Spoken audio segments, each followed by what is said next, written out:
Alhamdulillahirabbil alamin. Alhamdulillahilladzi anzala as-sakinata fi qulubil mu'minin liyazdadu imanan wa imanan. Asyhadu an la ilaha illallah wahdahu la syarikalah wa asyhadu anna Muhammadan abduhu wa rasuluhu alladzi la ilaha illallah. Alhamdulillah, puji syukur hanya milik Allah, salawat salam semoga dilimpah curah kepada Nabi kita, teladan hidup dan kehidupan kita, uswah dan qudwah kita Nabi Muhammad sallallahu alaihi wasallam. Alhamdulillah sahabat-sahabat, sahabat MK dimanapun berada, yang menyimak melalui MTV, MTFM, melalui Facebook, melalui IG, melalui YouTube, dan media sosial lainnya. Semoga pagi hari ini kita menjadi orang-orang yang terus mensyukuri segala nikmat Allah, dan nikmat itu kita syukuri diantaranya dalam bentuk kita melakukan ketaatan-ketaatan kita kepada Allah Subhanahu wa Ta'ala. Dan di antara ketaatan kita memang kita diperintahkan untuk senantiasa bertolabul ilmi, menuntut ilmu, karena apapun tanpa dengan ilmu maka bisa jadi amal-amal kita akan tertolak. Pupuk iman adalah ilmu, akidah yang lurus karena ilmu, ibadah yang benar karena ilmu, dan akhlak mulia juga karena ilmu. Insyaallah hari ini kita akan mengkaji satu bahasan spesial ya tentang pasar modal syariah. Ya, insya Allah telah hadir bersama kita guru kita Bapak Dr. Yoyo Prasetyo ST MSy. Nanti kita akan banyak dialog dengan beliau tentang apa sih itu pasar modal syariah. Ya, mungkin juga ada di antara sahabat tadi yang baru dengar, ya, yang tahu kan ibu-ibu ya, apalagi ibu-ibu tahunya pasar, salah bu ya, pasar sayuran gitu ya, pasar masakan gitu, mau masak pagi-pagi ke pasar ya. Atau mungkin tahunya pasar modern ya, datang ke mall, itu datang ke supermarket gitu, ini pasar. Nah, sekarang kita akan bicara tentang pasar modal syariah. Baik, sebelum nanti kita dialog dengan Pak Dr. Yoyo Prasetyo, saya ingin sedikit memberikan pengantar Bapak Ibu sahabat-sahabat sekalian. Jadi memang di dalam Islam, ketika kita belajar ilmu Islam itu tidak lepas dari tiga hal. Ada kaitan dengan akidah, atau disebut juga dengan tauhid. Ini kaitan membahas tentang keimanan, keyakinan kepada Allah, kepada malaikat, Rasulullah, hari akhir sampai kepada takdir. Dan kaitan dengan ma'rifatullah ini adalah ranahnya ilmu akidah ya. Kemudian kita juga harus mempelajari ilmu syariah. Syariah disebut ilmu fikih, baik berkaitan dengan fiqh ibadah atau fikih muamalah ya. Nanti pasar modal ini bagian dari fikih muamalah yang akan sangat luas, sangat lebar nanti untuk kita bisa pelajari, dan seperti apa yang harus kita lakukan dalam kehidupan kita. Nah, tentu mengacu kepada bicara syariah, mengacu kepada apa yang telah ditentukan oleh Allah dan Rasulnya. Nah, dan yang ketiga, ajaran Islam, usul salasa, akidah, syariah, yang ketiga adalah akhlak. Ya. Akhlak ini berkaitan dengan bagaimana hubungan kita sesama manusia, bagaimana perilaku kita setiap hari, bagaimana keseharian kita yang mencontohkan tentunya juga dari akhlak Rasulullah SAW. Nah, itu sebagai pengantar Bapak Ibu sahabat-sahabat sekalian. Kemudian Imam Asy-Syatibi itu dalam kitabnya menyampaikan tentang maqasidus syariah. Kenapa sih kita harus bersyariah? Ya, nah, maaf jangan tabu, jangan bicara syariah. Wah ini jangan-jangan golongan tertentu, bukan ya. Syariah ini milik umat Islam. Ya, ini yang menegakkan syariat Islam. Jangan-jangan kelompok tertentu. Nah, tidak, Islam itu di Indonesia juga sudah banyak menerapkan syariat Islam, walaupun Indonesia bukan negara Islam ya. Tapi kata Imam Syatibi, adanya maqasidus syariah, ya maksud dari adanya syariat itu satu adalah dihifdzid, untuk menjaga agama itu sendiri. Jadi agama itu akan tegak, konsistensinya ada, eksistensinya berdiri karena adanya syariah dalam beragama ya. Kemudian yang kedua adalah lihifdzinas, untuk menjaga lihifdzinas, untuk menjaga manusia itu sendiri.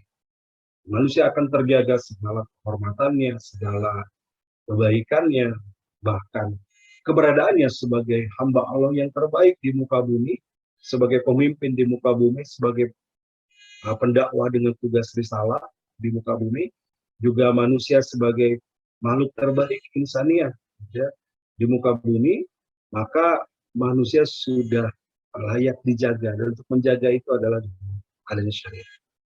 Kemudian lihifdin nasal, menjaga keturunan. Kan dalam Islam ada aturan bagaimana uh, tentang keturunan, bagaimana hukum waris nantinya setelah wafat, ada yang wafat, sebelumnya juga diatur bagaimana tentang khidmat, tentang pernikahan. Semua itu adalah sangat detail diatur dalam ajaran Islam agar terjaga keturunan. Ya. Kemudian lihifdil akal, menjaga akal agar manusia ini akalnya pun terjaga. Maka yang memabukkan diharamkan, makanan tertentu diharamkan, karena itu akan merusak pikiran, karena itu akan merusak akal. Dan hifdil mal, untuk menjaga harta, harta yang baik, yang langgeng, yang bisa membawa kebaikan, tidak hanya harta itu bermanfaat di dunia, tapi menjadi amal soleh dan kebaikan bekal pulang. Nah, tentu supaya harta ini bermanfaat dan kehidupan kita juga bermanfaat dan penuh berkah, aturan syariah mengatur sehingga tidak salah kita dalam. Bapak Ibu yang baik, itu pengantarnya. Kita akan jalan langsung ke Ustadz Yoyo Prasetyo. Assalamualaikum Pak Yoyo. Masih di mute Kang Hafid nampaknya. Di sini Bu Dewi Marlian nampak di nama ibunya. Hafid, boleh di unmute Pak mungkin, atau masih dari operator ini? Ya, masih di mute nampaknya. Kang Hafid, boleh dibantu?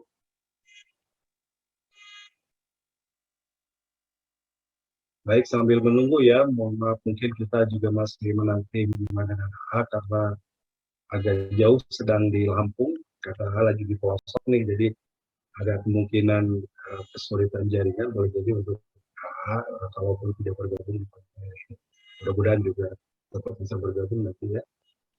Pak Yoyo mungkin sudah bisa. Assalamualaikum Pak. Waalaikumsalam warahmatullahi wabarakatuh. Ustaz, sehat Ustaz? Alhamdulillah, sehat Pak Yoyo. Alhamdulillah Ustaz. Alhamdulillah. Baik, Bapak Ibu, sahabat-sahabat sekalian, Pak Yoyo ini luar biasa, beliau penggiat gitu ya pasar modal syariah. Maka kita akan dialog tentang pasar modal syariah di kesempatan pagi hari ini. Beliau juga aktif di MES, Masyarakat Ekonomi Syariah, kemudian juga dosen di beberapa perguruan tinggi, ya, dosen di UNINUS, kemudian di UIN, di UNISBA, dan beberapa perguruan tinggi lainnya, termasuk insya Allah kita juga bekerja sama dengan tim Pak Yoyo di EduLem, itu dengan program pasar modal syariah, pelatihan pasar modal syariah buat para mahasiswa STAI Darut Tauhid. Ya, alhamdulillah. Baik, Pak Yoyo, kita berkenalan ini nampaknya dengan pasar modal syariah. Mungkin pertanyaan awal dari saya dan semua gitu ya, para pemirsa yang tergabung baik melalui MGTV, MKFM, melalui YouTube, Facebook, dan seterusnya, bertanya, apa itu pasar modal syariah? Jadi ini awal dulu, silakan Pak Yoyo. Baik, terima kasih. Bismillahirrahmanirrahim. Assalamualaikum warahmatullahi wabarakatuh. Waalaikumsalam warahmatullahi wabarakatuh. Alhamdulillahirrahmanirrahim. Wassalatu wassalamu ala asyrafil anbiya'i wal mursalin wa ala alihi wa sahbihi ajma'in. Allahumma sholli ala Muhammad wa ala ali Muhammad kama sholaita ala Ibrahim wa ala ali Ibrahim innaka Hamidum Majid. Alhamdulillah, Ustadz Mulyadi dan juga Bapak Ibu sekalian, pada kesempatan pagi hari ini kita bisa berjumpa lagi walaupun masih di media maya ya. Alhamdulillah kita bisa bertolibul ilmi seperti yang disampaikan oleh Ustadz Mulyadi tadi. Insya Allah pada kesempatan pagi hari ini kita akan banyak mendiskusikan mengenai bidang muamalah ya dalam syariat Islam ya, khususnya adalah pasar modal syariah. Baik Bapak Ibu sekalian yang dirahmati Allah, pasar modal syariah sebenarnya tidak ubahnya seperti pasar modal secara umum, ya. Nah, pasar modal itu apa dulu sebenarnya ya, sebelum kita masuk ke pasar modal syariah. Kenapa? Karena sering para pemirsa sekalian itu masih bingung apa itu pasar modal, ya. Pasar modal itu tidak ubahnya seperti pasar seperti yang lain. Tadi disampaikan oleh Ustadz Mulyadi, ada pasar tradisional, ada pasar modern, gitu ya. Nah, pasar itu intinya adalah bertemunya dua pihak, ya. Pihak yang memerlukan sesuatu, ya, dengan pihak yang memiliki sesuatu, ya. Sebagai contoh, misalnya ya, pasar mobil, misalnya kan. Nah, di situ bertemunya pihak yang memiliki mobil, ya, dan pihak yang akan membeli mobil ketemu di pasar mobil. Nah, demikian juga dengan pasar modal. Pasar modal adalah bertemunya pihak yang mempunyai modal, ya. Dalam hal ini biasanya kita sebut dengan investor atau bahasa syar'inya adalah sohibul mal, pemilik dana, gitu ya, dengan pihak yang memerlukan modal, ya. Pihak yang memerlukan modal biasanya adalah berupa perusahaan yang dia akan mengembangkan usahanya. Nah, mereka bertemu dua belah pihak ini, ya, ketemunya di pasar modal. Itu pasar modal secara umum. Sedangkan pasar modal secara khusus, pasar modal syariah secara khusus adalah mekanisme yang terjadi di pasar modal secara umum tadi, ya, tapi tidak bertentangan dengan prinsip-prinsip syariah. Kenapa? Karena di dalam syariat Islam kita ada beberapa prinsip yang tidak boleh kita laksanakan. Ya, misalnya prinsip riba, prinsip gharar, ya, itu tidak boleh.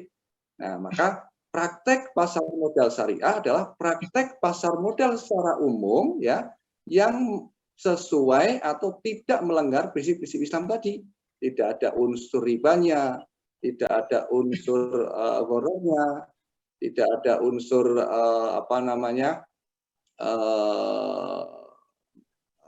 penimbunannya, etika dan seterusnya. Nah, kira-kira seperti itu Ustaz Mulyadi Baik, secara baik. Masya Allah. Ini sebenarnya tidak ada beda dengan pasar yang lain, Pak Yoyo, ya, ketemu nih antara pembeli dan pedagang, atau mungkin antara investor dengan antara investor yang akan menginvestasi dan yang akan melakukan di situ aktivitas bisnis atau yang lainnya. Tapi boleh jadi bisa dispesifikan nih Pak Yoyo, apa sih sebenarnya yang paling mendasar? Karena kalau bicara pasar modal itu biasanya kan, wah ini menyentuhnya masyarakat tertentu, dan bicara pasar modal tentu yang bermodal gitu ya, yang nggak punya modal mah mana nggak ada modalnya itu mau ke pasarnya juga. Nah, itu spesifik ini karena kita membahas tentang pasar modal sendiri. Sebenarnya apa yang paling mendasar perbedaan dari pasar modal tanda kutip konvensional begitu dengan pasar modal syariah ini, seperti apa nih Pak Yayu? baik. Terima kasih Ustaz. Perbedaan yang mendasar antara pasar modal syariah dengan pasar modal secara umum itu terletak pada dua hal, ya.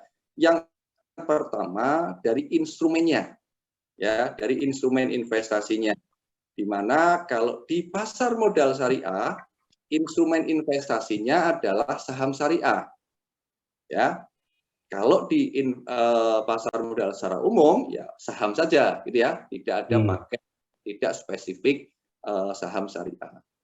Yang kedua, ya, kalau di pasar modal secara umum itu ada namanya obligasi, ya, ada namanya obligasi surat utang. Nah, karena obligasi atau surat utang di pasar modal konvensional ini berbasis bunga, ya, di mana menurut Majelis Ulama Indonesia nomor 1 tahun 2004, ya, sistem pembungaan itu sudah memenuhi kriteria riba yang diharamkan, ya, maka obligasi ini menjadi haram hukumnya, ya, atas pendapatan yang berupa bunga. Nah, di pasar modal syariah kita mengenal yang namanya sukuk, ya, di mana ini akad yang digunakan adalah bukan akad riba, tapi akad-akad yang sesuai dengan syariat Islam. Itu yang kedua, instrumen investasinya. Yang ketiga, kita juga mengenal dengan yang namanya reksadana syariah, ya, reksadana syariah. Dan yang keempat, ya, Itu sekarang alhamdulillah kita perlu syukuri ya, kita sekarang udah ada produk yang namanya Securities Crowdfunding Syariah, SCF Syariah. Ya, ini adalah beberapa instrumen investasi pasar modal syariah ya yang spesifik ya berbeda dengan pasar modal secara umum. Ini perbedaan yang pertama adalah dari sisi instrumen investasinya. Perbedaan yang kedua adalah mekanisme transaksinya. Ya, bagaimana cara melakukan transaksinya? Ya, contohnya di dalam pasar modal secara umum ya, itu ada istilah kita investor beli saham ya, itu memakai pendanaan dari perusahaan sekuritas atau utang ya, di mana utang ini ya kan ya, tentunya nanti ada bunga, dan sekali lagi bunga ini menurut fatwa Majelis Ulama Indonesia adalah diharamkan ya, sehingga ya kita harus mencari mekanisme transaksi investasi yang menghindari hal ini ya. Maka di dalam pasar modal syariah, khususnya pada saat seorang investor membeli saham syariah, itu adalah berdasarkan uang yang sudah tersedia di dalam rekening dana investasinya. Contoh, misalnya seorang investor punya saldo dana sebanyak 100 juta. Ya, maka dia hanya diperbolehkan melakukan transaksi pembelian sebesar 100 juta itu. Ya, berbeda dengan praktek atau mekanisme di pasar modal secara umum, di mana seorang investor yang punya dana 100 juta, ya, dia bisa melakukan transaksi pembelian sampai 200 atau 300 juta, di mana sisanya ini berupa hutang, qard, ya, yang nanti qard ini tentunya akan ada bunga, dan sekali lagi bunga ini adalah sesuai dengan fatwa Majelis Ulama Indonesia adalah hal yang diharamkan.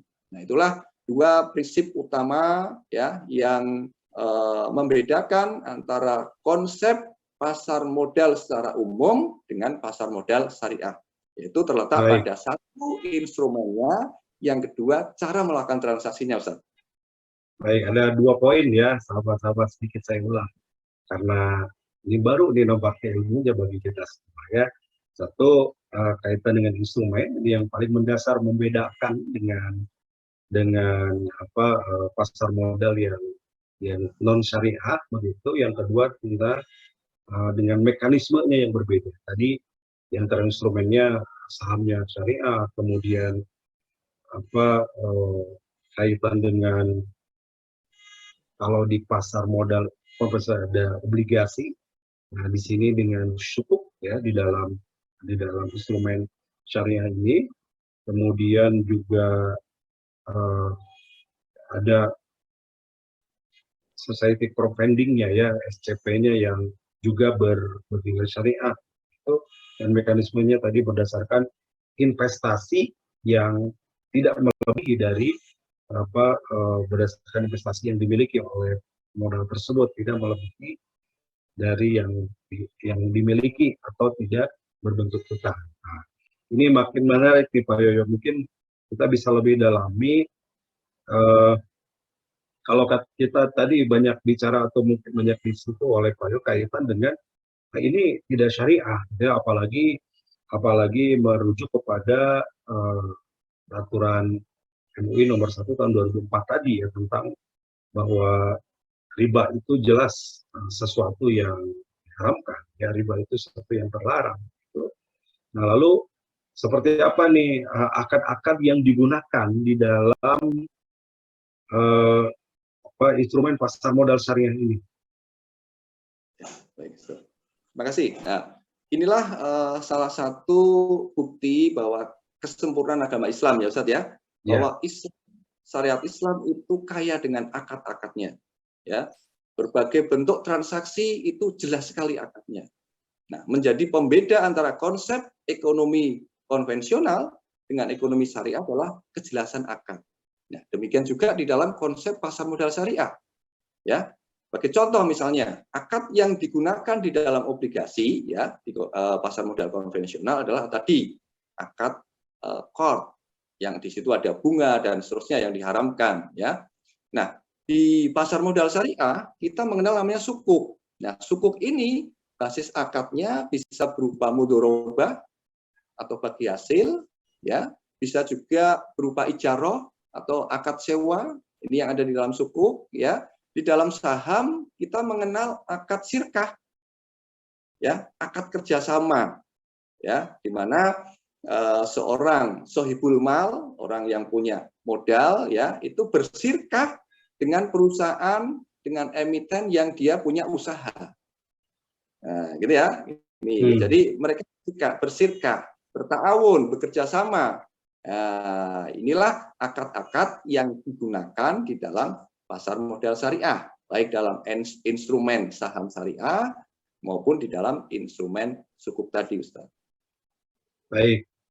Oke, jadi spesifik nih kaitan dengan akadnya juga menggunakan akad-akad syariah. Ini sebenarnya sedikit berbicara akad juga nih Pak Yoyo, karena kan banyak sekali ya akad-akad yang bermunculan atau bukan bermunculan ya, menjadi bagian dari syariat. Karena kalau bicara muamalah, sedikit saya tambahkan dulu, sahabat-sahabat sekalian, kalau bicara muamalah itu adalah uh, definisinya al-ibahah, semuanya boleh, ya. Kata yakuma dalil binan nahawi, kecuali ada larangan. Artinya kalau kita bermuamalah, berjual beli, melakukan transaksi dan seterusnya, itu semuanya boleh. Hatta yakuma dalil binan nahawi, kecuali ada larangan yang membatasi. Nah, itulah aturan syariat nantinya, ya. Beda dengan ibadah. Kalau ibadah itu tidak boleh justru al aslu fil ibadati al-butlan atau at-tahrim. Asal ibadah itu tidak boleh, terlarang, hatta yakuma dalil minal awamir, kecuali ada perintah. Nah, jadi bedanya kalau ibadah kita melakukan kalau diperintah, kalau muamalah kita melakukan dan kita meninggalkan kalau ada larangan. Jadi selama tidak ada larangan maka kita lakukan. Nah, bicara tentang pasar modal ini tentu ini sesuatu yang bersifat kontemporer barangkali ya Pak Yoyo, atau mungkin sejak zaman Rasul ada nggak sih, atau bagaimana di zaman Rasulullah sendiri yang apakah pasar modal ini sudah ada, atau dulu mungkin ya baru pasar konvensional aja atau pasar tradisional malah. Mungkin sedikit sejarah nih sebelum kita lanjutkan nanti perakadan ini, silakan Pak Yoyo. Ya, baik Ustaz. Ya, tentunya pasar modal ini tentunya hal yang sangat kontemporer ya. Jadi memang dulu di zaman Rasul dan sahabat kita belum kenal adanya industri pasar modal ini ya. Dan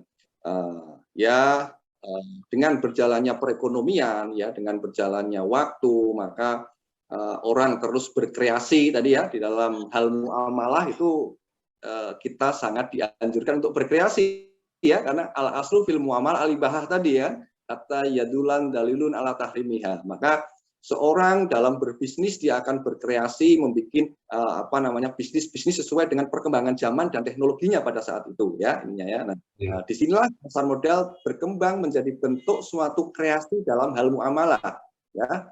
Nah, sekarang selanjutnya karena ini adalah muamalah ya, kita selanjutnya membandingkan dengan hal yang dilarang ya. Hal-hal yang dilarang tentunya kita hindari gitu ya. Hal-hal yang tidak terlarang ya tentunya alibahah boleh tadi ya, termasuk di dalamnya adalah berkembang setelah pasar modal konvensional ya, berkembang pasar modal syariah ya, di mana para ulama, para ustadz, para kiai, para ahli ilmu ya kan menggali dari pasar modal secara umum, ini mana nilai-nilai yang terlarang itu dihindari ya, mana nilai-nilai yang tidak terlarang itu bisa dijalankan. Jadi ini memang hal kontemporer Ustaz. Jadi makanya fatwa-fatwa yang berkaitan dengan pasar modal itu atau aturan-aturan yang berkaitan dengan pasar modal kita tidak bisa merujuk langsung kepada Al-Qur'an dan hadis ya, tetapi kita merujuk kepada fatwa-fatwa ulama setempat. Ya, ini salah satu karakter permasalahan kontemporer kan seperti itu ya ininya ya. Jadi kalau langsung nggak ada gitu ya Al-Qur'an maupun hadisnya, tapi kita merujuk kepada fatwa-fatwa hasil ijtihad dari para ulama. Ya, baik. Ini semakin menarik. Sahabat-sahabat yang akan bertanya nanti bisa langsung melalui Zoom atau melalui chat juga di YouTube, di IG, di Facebook dan seterusnya ya. Tapi kita lanjutkan dulu nih, mohon maaf ya. Baik, sebenarnya ini juga nih Pak Yoyo kaitan dengan perakadan ini gitu ya. Apa sih sebenarnya juga yang membedakan akad di dalam jual beli secara langsung ya, atau akad kita sebut dengan tijarah gitu ya, jual beli dengan pasar modal ini.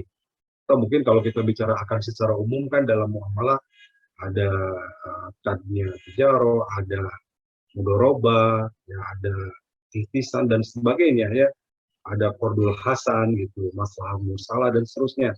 Jadi sebenarnya spesifiknya seperti apa dalam pasar modal syariah? Ya, baik, terima kasih.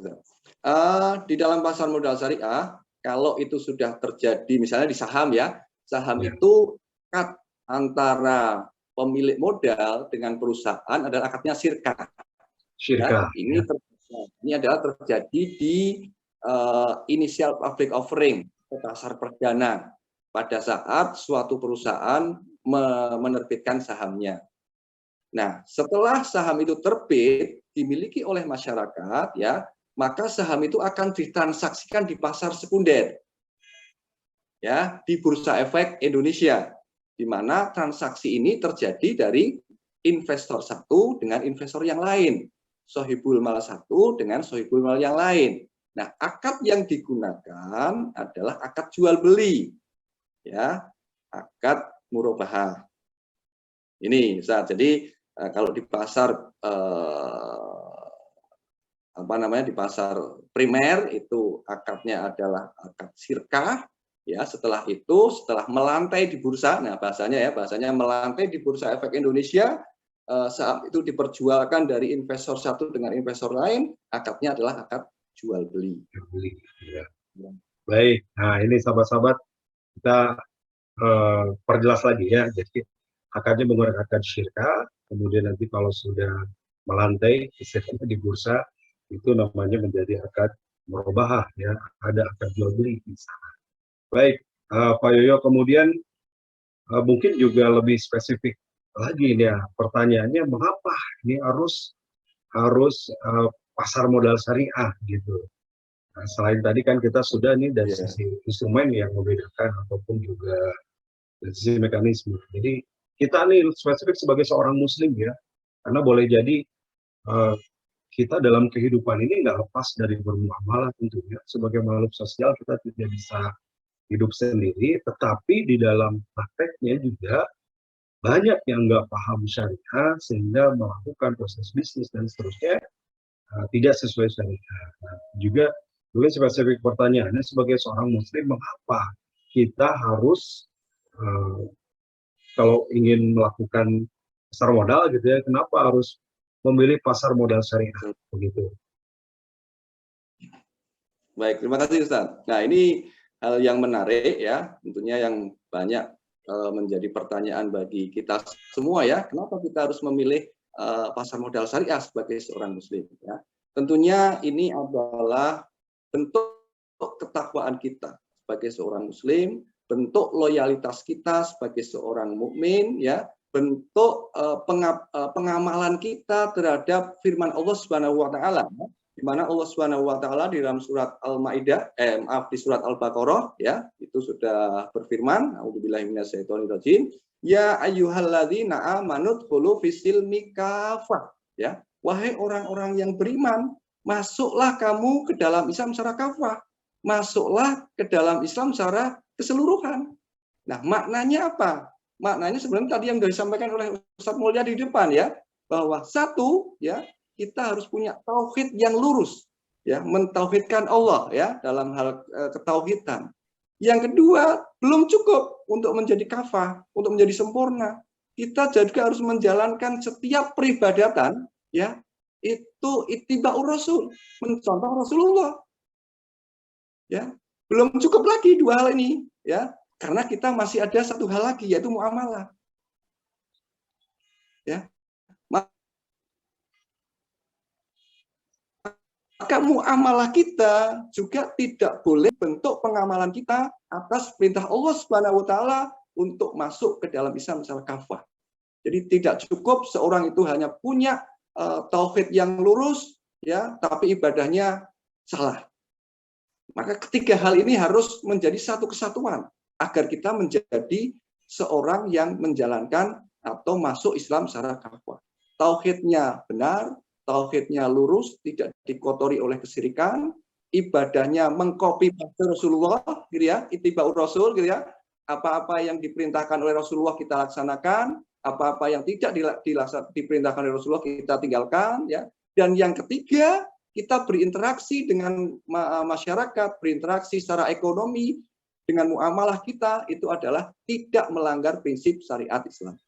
Ya, jadi seorang mukmin yang kafah itu kira-kira kalau kita deskripsikan ya, gitu ya, itu tauhidnya benar, lurus, rajin sholat berjamaah ke masjid ya, buat yang laki-laki gitu ya, ya ibadahnya getol gitu ya, dan juga muamalahnya baik, nabungnya nabung di bank syariah gitu ya, asuransi yang digunakan asuransi syariah gitu ya. Demikian juga dalam hal investasi, investasi yang dia lakukan adalah investasi yang berbasis syariah. Dalam hal ini adalah ada di dalam pasar modal syariah. Itu yang pertama. Ya, jadi mengapa kita harus memilih pasar modal syariah? Yang kedua, Bapak Ibu sekalian, ya Rasulullah SAW sudah bersabda di dalam sebuah hadis yang diriwayatkan oleh Imam At-Tirmizi, ya, yang kira-kira redaksinya artinya tidak akan bergeser, ya, kedua telapak kaki seorang hamba sebelum dia ditanya 4 hal. Ini tentunya hadis yang sudah masyhur ya Bapak sekalian ya, 4 hal. Umurnya digunakan untuk apa? Ya. Terus yang kedua, ilmunya diamalkan atau tidak? Nah, yang ketiga sama yang keempat ini berkaitan dengan harta kita. Ini Masya Allah ini kita memang menjadi seorang muslim harus sangat berhati-hati terhadap harta ini. Karena harta ini akan dihisab, akan diaudit dengan 2 pertanyaan. Ya, dari mana harta itu kita peroleh dan untuk apa harta itu kita belanjakan. Nah, bagaimana mungkin kita bisa menjawab ente, antum, kaya dari mana?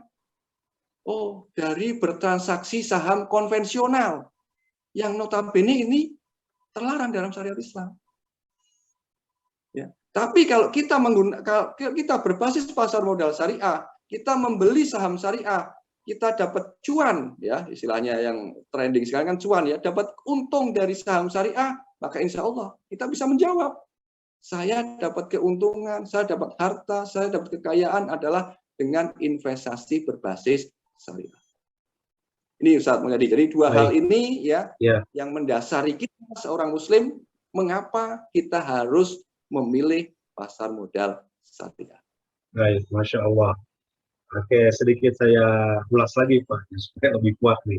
Jadi satu, alasannya memang kita sebagai seorang muslim harus Islam kita ini dengan kafah.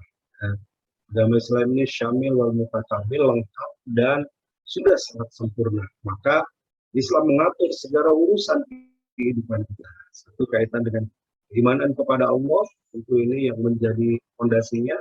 Kemudian juga tentang urusan mengikuti sunnah Rasulullah agar segala amal kita diterima, dan yang ketiga bermuamalah dengan benar sesuai dengan syariah ya, dan semua aspek ini diatur dalam Islam. Yang kedua, ini bekal pulang kita Bapak Ibu. Jadi urusan investasi, urusan bisnis, urusan jual beli dan seterusnya bukan sekadar urusan kita di dunia, tetapi ini adalah urusan di akhirat. Yang tadi kami mengutip sebuah hadis Rasulullah ya, la yazalu qadama 'abdin illa yus'ala anhu, tidaklah melangkah nanti seorang kaki seseorang ketika dia akan dihisab, bila yus'ala anhu, kemudian kecuali dia akan ditanya tentang 4 hal, di antaranya an-malihi, tentang hartanya, kaifa iktasabahu wa kaifa anfaqahu, bagaimana harta itu dicari, didapatkannya, dan kemana dia menyalurkannya, ya. Seperti apa dia menggunakannya. Nah, ini tentu harus sesuai syariat, agar jangan sampai kemudian kelak harta kita akan membinasakan kita. Ya, di dunia sepertinya banyak harta, tapi di akhirat akan melilit kita, karena kita memperlakukannya tidak sesuai dengan syariat. Begitu.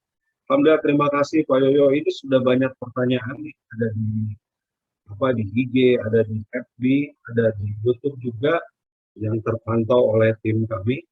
Tapi mungkin ini kita beri kesempatan dulu Pak Yoyo yang ada di Zoom, ya Bapak Ibu yang mau langsung bertanya, berdialog, maupun ada pakarnya Pak Yoyo ini sebagai akademisi ya, di bidang ekonomi syariah, silakan bisa raise hand. Ada juga chat nih yang pertama nih di grup Zoom dari Ibu Rahmi. Ya, Ibu Rahmi, Assalamualaikum, mohon penjelasannya tentang kripto. Apakah masuk dalam pasar modal syariat? Apakah halal transaksinya? Bentuknya seperti apa? Ini tentang kripto nih Pak Yoyo. Agak ramai juga nih akhir-akhir ini ya. Baik, pertanyaan dari Ibu Rahmi tentang kripto seperti apa nih tinjauan syariah Pak Yoyo? Baik. Terima kasih Ibu Rahmi ya. Yang pertama tentunya cryptocurrency bukanlah bagian dari pasar modal syariah ya. Karena tadi yang saya sebutkan tadi tidak ada ya cryptocurrency ya. Yang ada adalah saham syariah, sukuk, reksadana syariah ya, securities crowdfunding syariah. Jadi cryptocurrency adalah instrumen yang tidak termasuk dalam pasar modal syariah. Itu yang pertama. Yang kedua, alhamdulillah kejelasan hukum mengenai cryptocurrency ini sekarang sudah ada. Ya, di mana ya ormas besar di Indonesia ya, mulai Nahdlatul Ulama, ya terakhir Muhammadiyah kemarin sudah mengeluarkan fatwa mengenai cryptocurrency. Dan ulama Indonesia juga sudah sebagai wadah semua ormas yang ada di Indonesia. Ketiganya semua mengharamkan yang namanya cryptocurrency. Ya, sepertinya cukuplah fatwa dari ketiga tadi ya menjadi panduan kita, menjadi panduan seorang muslim dalam bermuamalah, dalam mengembangkan harta kita. Ya, jadi ini hal yang harus kita syukuri ini Ustaz, bahwa lembaga-lembaga pemerintah memberikan respon yang sangat cepat ya terhadap fenomena yang terjadi sekarang di lapangan pada saat banyak sekali pertanyaan mengenai bagaimana status hukum dari cryptocurrency. Saya kira dengan keluarnya fatwa tadi sudah sangat jelas bagi kita ya mengenai kedudukan hukum dari cryptocurrency. Terima kasih. Baik, jelas Ibu Rahmi ya. Pertama, kripto ini bukan syariah. Yang kedua, jelas sudah diharamkan oleh fatwa Majelis Ulama, oleh Dewan Syuronya ataupun fatwanya dari Nahdlatul Ulama, dan terakhir dari Majelis Tanzim Muhammadiyah juga sama sudah memutuskan tentang keharaman kripto ini. Jadi jangan ikutan gitu ya. Baik, sebelum beralih ke di medsos yang lain, ada Ibu Eva Sartika sudah raise hand. Ibu Eva Sartika ini boleh dibantu dibuka Kang Faruk. Bu Eva, boleh unmute, silakan. Ya, Assalamualaikum warahmatullahi wabarakatuh. Waalaikumsalam. Ya, selama ini kita udah mengenal syariah ya Ustaz. Bank syariah, deposito syariah. Cuman masih ada keraguan-keraguan di hati. Keraguannya yaitu kalau kita mendepositokan uang di bank syariah, kita kan ada bagi hasilnya. Bagi hasilnya itu sebagian saya dengar dulu, saya belum dulu dengar juga dari ustazah yang lain yang berhubungan dengan bunga itu semua haram katanya. Jadi jangan kita mendepositokan uang walaupun itu di syariah, apalagi konvensional. Nah, setelah saya mendengar ini, baru ada keyakinan di hati saya kalau emang kita mendepositokan uang kita atau menabungkan uang kita di bank syariah itu halal menurut Islam ya Ustadz ya. Itu bagaimana itu sebenarnya Ustadz? Soalnya saya juga terlibat suka mendepositokan uang, suka menabungkan uang di bank syariah. Terus emang bagi hasilnya itu kita pakai, kita makan gitu Ustadz. Nah, saya mohon penjelasannya dengan sejelas-jelasnya Ustadz. Terima kasih Ustadz. Assalamualaikum warahmatullahi wabarakatuh. Waalaikumsalam. Terima kasih Ibu Eva Sartika ini ya. Tafadhol Pak Yoyo, mangga. Terima kasih Ibu Eva. Barakallahu fiik. Alhamdulillah ini suatu nikmat ya kalau umat Muslim kita ya sudah mulai aware dengan bagaimana cara kita mengembangkan harta kita ya. Salah satunya tadi keraguan-keraguan Ibu ya mengenai menggunakan jasa perbankan ya.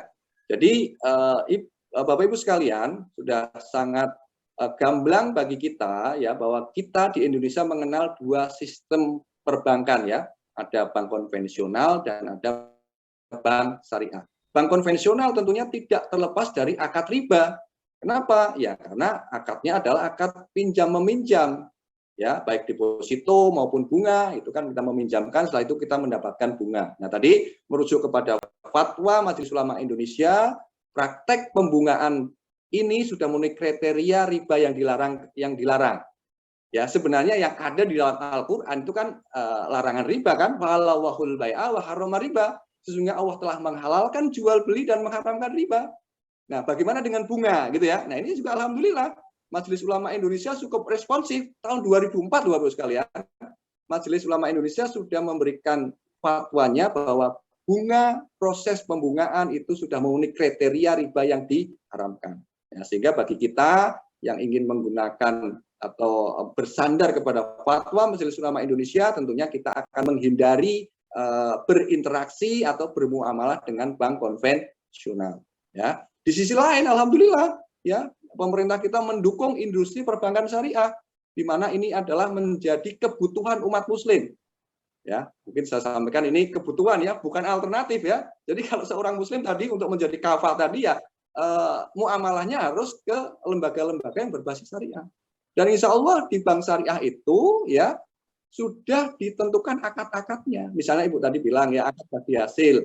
Bagi hasil itu nama akad syariahnya adalah mudharabah, Bu. Bagi hasil. Dan ini diperbolehkan bagi hasil dalam Islam. Gitu ya. Jadi dalam Islam ada akad yang diperbolehkan, ada akad yang tidak diperbolehkan. Ya, adapun di bank syariah menggunakan akad bagi hasil, akad mudharabah.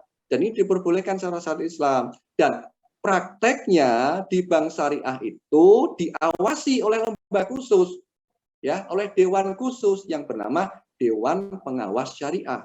Ini adalah kepanjangan dari DSN MUI, ya, untuk mengawasi operasional dari bank syariah tersebut.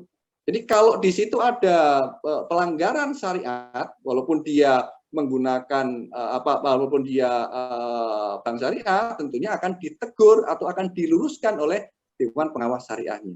Jadi selama itu tidak ada teguran, ya, tidak ada yang diluruskan oleh Dewan Pengawas Syariah di bank syariah tersebut, berarti insya Allah instrumen tersebut, ya, produk bank syariah tersebut sudah sesuai dengan syariat Islam, dan kita, ya, masyarakat secara umum yang berinteraksi dengan dia menggunakan jasanya, maka itu menjadi halal. Gitu, Ustaz. Baik, begitu Ibu Eva ya, mudah-mudahan bisa menjawab ya. Jangan khawatir Bu, memang kadang ada yang ngomong, syariah nggak ada bedanya, syariah nggak syariah sama aja.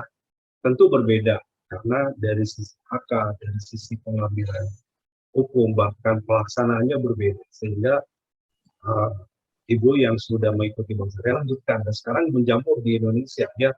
Kalau dulu mungkin hanya 1-2, sekarang udah banyak dan bisa ditemui dimanapun gitu ya. Sehingga nggak ada alasan kita tidak beralih ke syariah, karena sudah dimudahkan. Dan pemerintah juga sangat mendukung dengan berbagai kebijakannya agar kita bisa melakukan proses perbankannya di syariah. Baik mungkin untuk permodalan, untuk investasi atau yang lainnya. Terima kasih. Ini sedikit nyambung Pak, bukan sedikit nyambung berikutnya Pak Yoyo ya, dari pertanyaan dari Pak Taki di FB dari Kang Ridwan Ramadan. Mungkin ini lebih spesifik nanti dijelaskan poin-pointernya begitu. Jadi Assalamualaikum Ustaz, mau tanya, sekarang ini banyak permunculan bank syariah, pasar modal syariah, dan lain-lain yang berbasis syariah. Apakah dalam menjalankannya pada saat akad itu benar-benar syariah? Dan kalau benar, bagaimana mengetahui yang sesuai syariah atau tidak. Jadi boleh jadi mungkin praktisnya ini seperti apa nih Pak Yoyo? Ini syariah atau bukan gitu ya? Jadi gimana masyarakat ini bisa bisa dengan mudah membedakan ini bank syariah atau bukan, ini investasi syariah atau bukan. Poinnya di mana? Nah, itu kurang lebih pertanyaan dari Kang Ridwan Ramadan di FB. Ya. Silakan Pak Yoyo. Baik, terima kasih kepada Kang Ridwan. Satu hal yang harus kita cermati dan menjadi pertimbangan kita adalah pada saat kita bermuamalah dengan lembaga keuangan syariah adalah cek dulu akadnya, ya, karena keberadaan akad ini sangat penting, ya, di dalam konsep ekonomi Islam. Ya, tadi sampaikan oleh Ustadz Mulyadi, mungkin bisa jadi hasilnya sama, gitu ya, tapi karena prosesnya berbeda, ya, maka hukumnya juga bisa berbeda. Ya, maka yang harus kita ketahui akad, kejelasan akad. Tanyakan pada saat kita akan menggunakan jasa lembaga keuangan syariah, akadnya apa? Dan kalau akadnya sudah jelas dan itu termasuk akad yang diperbolehkan dalam syariat Islam, maka lakukan, tidak masalah. Jadi ya, misalnya ada akad, misalnya di deposito kan selain ada akad bagi hasil, akad mudharabah, ya, ada juga akad ijarah, misalnya ya kan, akad wadiah, ya kan, akad penitipan, ya. Jadi banyak, satu instrumen itu bisa menggunakan beberapa akad dan akad itu diperbolehkan semua dalam syariat Islam. Inilah yang saya sampaikan lagi, kayanya sempurnanya syariat Islam, ya. Dalam koridor ekonomi Islam kita bisa menemukan Bapak sekalian bahwa Islam itu adalah agama yang memang benar-benar sempurna. Tidak ada keraguan sedikit pun, ya, karena kaya akan akad-akad. Ya, jadi kembali ke pertanyaan Kang Ridwan tadi, ya, bahwa perjelas akadnya apa. Nah, mengetahui akad ini boleh atau tidak, ya harus talibul ilmu, salah satunya ya harus menuntut ilmu, ya, gitu ya. Oh, akad ijarah itu apa? Akad wadiah itu apa? Ya kita harus belajar, ya kita harus belajar. Inilah tuntutan kita sebagai seorang Muslim, ya, harus ilmi kan, harus menuntut ilmu sepanjang masa. Ya, jadi nanti kita bisa mengetahui, oh akad ini boleh, akad ini nggak boleh. Oh dia menggunakan akad ini dan akad ini boleh, maka kita bisa menjalankannya. Oh dia menggunakan akad ini nggak boleh, ya kita hindari. Nah kira-kira begitu, Ustaz, ininya. Iya, ya, sebenarnya begitu, Kang Ridwan ya. Tapi intinya benar harus belajar ya. Kalau yang belum belajar, ya harus belajar karena kalau dia menuntut ilmu, bahkan bisa dipelajari. Karena ilmu ini sangat luas, termasuk muamalah sangat berkembang, tentu lebih tepat kalau belajar secara sistematis, ya. Itu kuliah, ya, insya Allah. Kita ada hukum ekonomi syariah, nih Kang Ridwan, bagi sahabat-sahabat semua di STIDT ada hukum ekonomi syariah, nanti bisa bergabung yang belum kuliah atau yang mau kuliah bisa mendaftar, ya. Nanti tersedia baik kelas reguler maupun beasiswa bagi yang akan belajar ekonomi syariah, termasuk pasar modal syariah ini bagian dari mata kuliah nanti yang akan diajarkan atau juga bentuk pelatihan yang akan diberikan untuk bisa memahami secara lebih detail, ya. Baik, waktu kita kurang lebih 5 menit ke depan, ada yang raise hand, Pak Zainal, silakan. Boleh unmute dan boleh juga on cam nih, mungkin kalau Bapak on cam lebih enak Pak, supaya terlihat. Pak Zainal atau Kang Zainal, silakan. Nggak kelihatan wajahnya. Ya, terima kasih Pak Ustadz. Oh, Pak Zainal ya. Ya, Assalamualaikum. Assalamualaikum. Ustadz, Wah, Yoyo mau tanya, ini ada dua, satu mengenai sekuritas syariah ya. Itu di situ kan saham-saham yang berlantai di situ adalah saham syariah. Tapi ada kalanya saham itu keluar gitu loh. Nah itu bagaimana? Kita sudah memiliki, ternyata suatu saat dia keluar dari saham syariah. Karena dianggap sudah tidak bersyariah lagi, mungkin karena hutangnya lebih banyak, segala macam banyak lah itu ya. Satu itu. Kedua mengenai penitipan emas atau gadai emas yang sekarang lagi marak di bank syariah gitu ya. Itu bagaimana ininya sebetulnya, hukumnya. Ya, karena itu dikaitkan dengan uang yang kita ambil gitu. Misalnya kita punya emas 100 gram ya. Itu kalau kita gadaikan atau kita titip, kan itu harusnya sama ya, jasa penitipannya, berapapun uang yang kita simpan. Ternyata tidak, itu ada kaitannya dengan uang yang kita pinjam biaya penitipannya. Padahal barangnya sama. Bagaimana itu hukumnya? Terima kasih. Baik, terima kasih Pak Zainal. Ya, silakan Pak Yoyo. 5 menit Baik. terakhir ya. Barakallah nih untuk Pak Zainal, ada 2 pertanyaan nih. Yang pertama, sebenarnya harus saya luruskan ya. Jadi kalau sekuritas itu sampai saat ini belum ada istilah sekuritas syariah ya. Jadi yang ada adalah perusahaan sekuritas ya. Tapi perusahaan sekuritas itu menawarkan fitur syariah online trading system atau SOTS. Nah, ini adalah diperuntukkan untuk masyarakat, investor yang ingin berinvestasi, membeli atau berinvestasi di saham syariah. Nah, tadi salah satu resikonya, ini adalah resiko Pak Zainal ya, salah satu resikonya adalah bahwa suatu periode tertentu, ya perusahaan emiten itu masuk ke dalam saham syariah, dan kita bisa beli.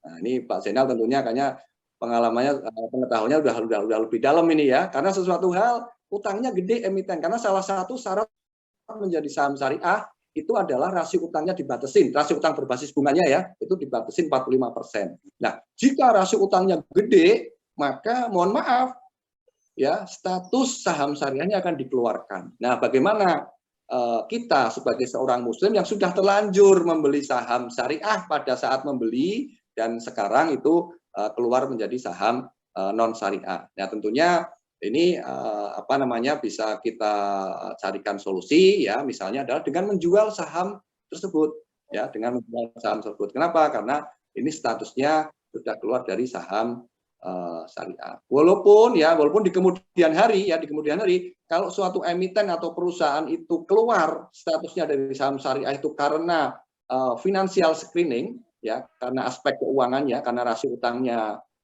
tinggi, rasio utang tinggi, maka sebenarnya ada harapan ke depan next time kalau dia sudah melunasi beberapa utangnya, maka rasio utangnya akan turun. Maka dia ada kesempatan itu menjadi saham syariah lagi. Ya, yang pertama. Yang kedua mengenai gade emas. Ya, tentunya tadi sudah saya sampaikan secara umum ya, tentunya semua produk yang ada di perbankan syariah itu sudah diawasi oleh Dewan Pengawas Syariah di bank syariah masing-masing. Nah, insya Allah operasionalnya juga diawasin, ada SOP-nya, ada akad yang digunakan, ada tata caranya dan seterusnya. Jadi insya Allah ini sudah aman lah ya dari sisi kesyariahannya. Perlu dicek lagi, memang tadi disampaikan oleh Pak Zainal tadi bahwa pada saat kita menitipkan dengan akad titipan ya, itu adalah bahwa biaya penitipan itu harus sesuai dengan barang yang kita titipkan ya, tidak terkait dengan jumlah nominal uang. Alam seperti itu Pak. Baik, terima kasih Pak Yoyo dan sudah terjawab ya Pak Zainal. Waktu kita 1 menit lagi sebelum nanti Pak Yoyo menyampaikan statement terakhir. Bapak Ibu, sebelum kita berpisah, izinkan sekali lagi saya menyampaikan informasi. Insya Allah kita dengan Pak Yoyo di web ini mengadakan kerjasama dengan STI dari Tauhid ya. Ini ada yang bertanya juga gimana ikut pelatihannya ya. Soalnya pelatihan ini sementara internal buat mahasiswa STI dari Tauhid. Jadi kalau ikut pelatihan, jadilah dulu mahasiswa STI dari Tauhid.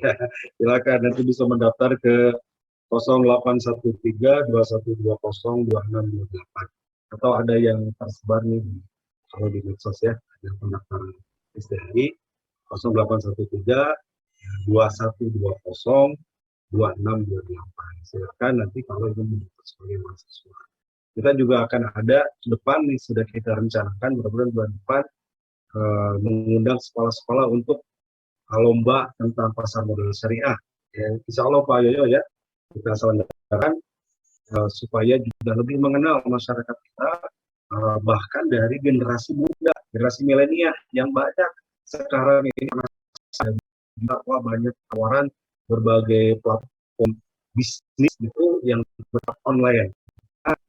Harus dipahami ilmunya, jangan sampai salah, sehingga kalau salah tidak bersyariah, resikonya tidak hanya di dunia tapi sampai ke akhirat. Tapi kalau ini baik, benar, dan kita menekan syariah, maka amal soleh kita, urusannya tidak hanya di dunia, tapi insya Allah di akhirat pun akan menyelamatkan. Demikian sahabat-sahabat, Bapak Ibu, Pak Yoyo, mungkin 1 menit terakhir bisa menyampaikan statementnya bagi sahabat-sahabat terakhir sebelum kita tutup acara ini. Baik.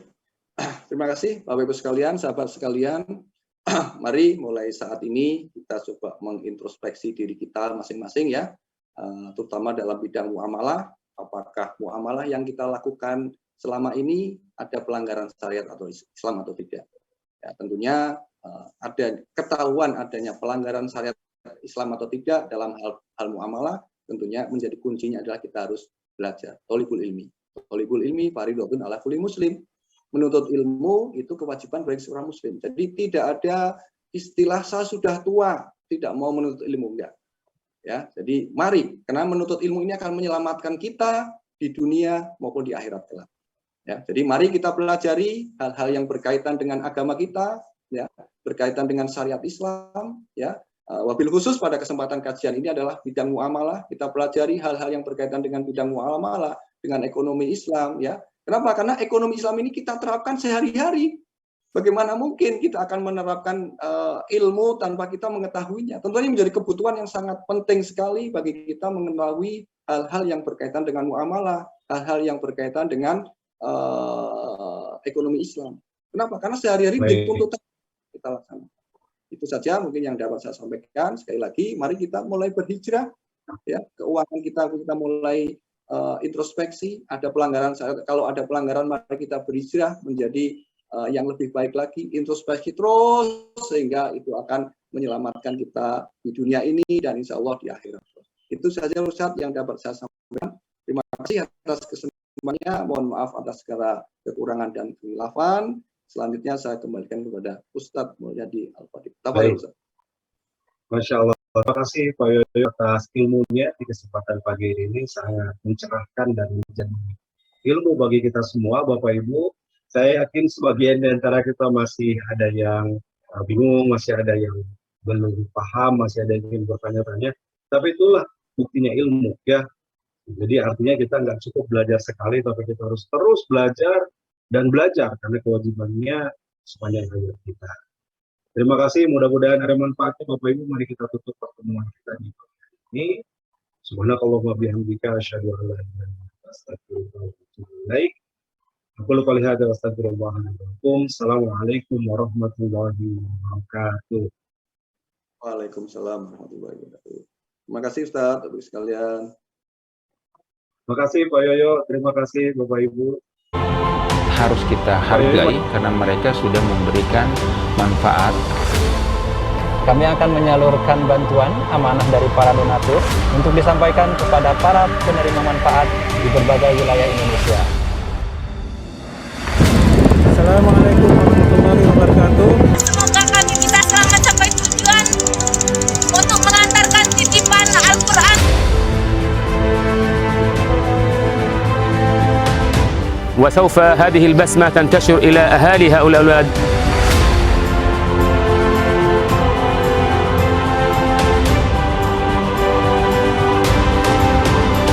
Terima kasih DT Peduli. Terima kasih kepada sahabat-sahabat DT Peduli. Semoga Ramadan ini memberikan keberkahan bagi kita semua.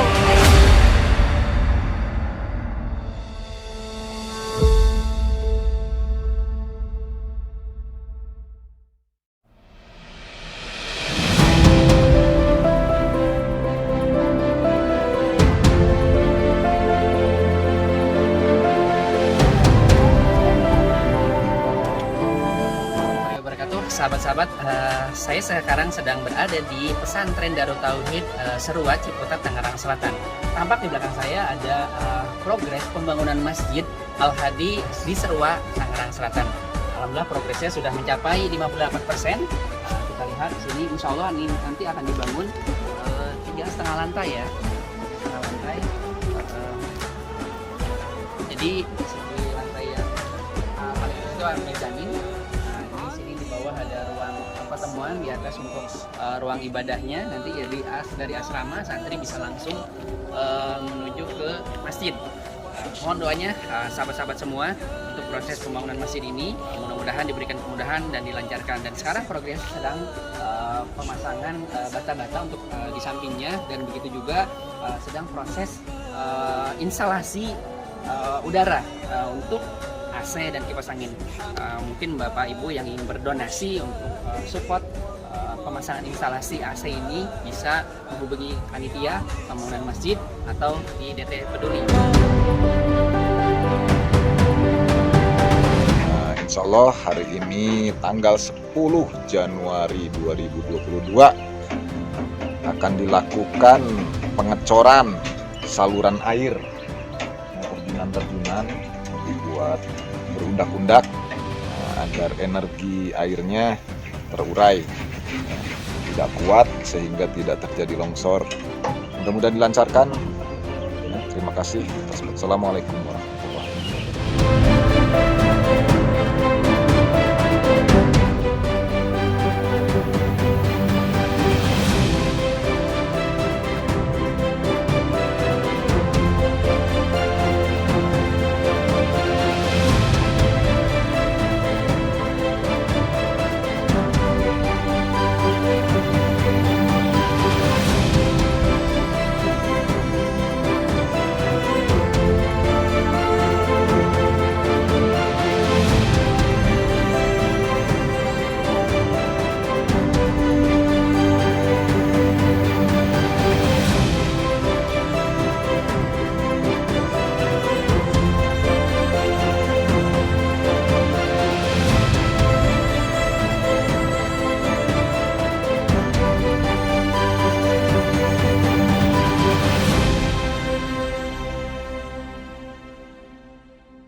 Jangan lupa, sobilah sekalian, terus berlangganan di Darut Tauhid Official.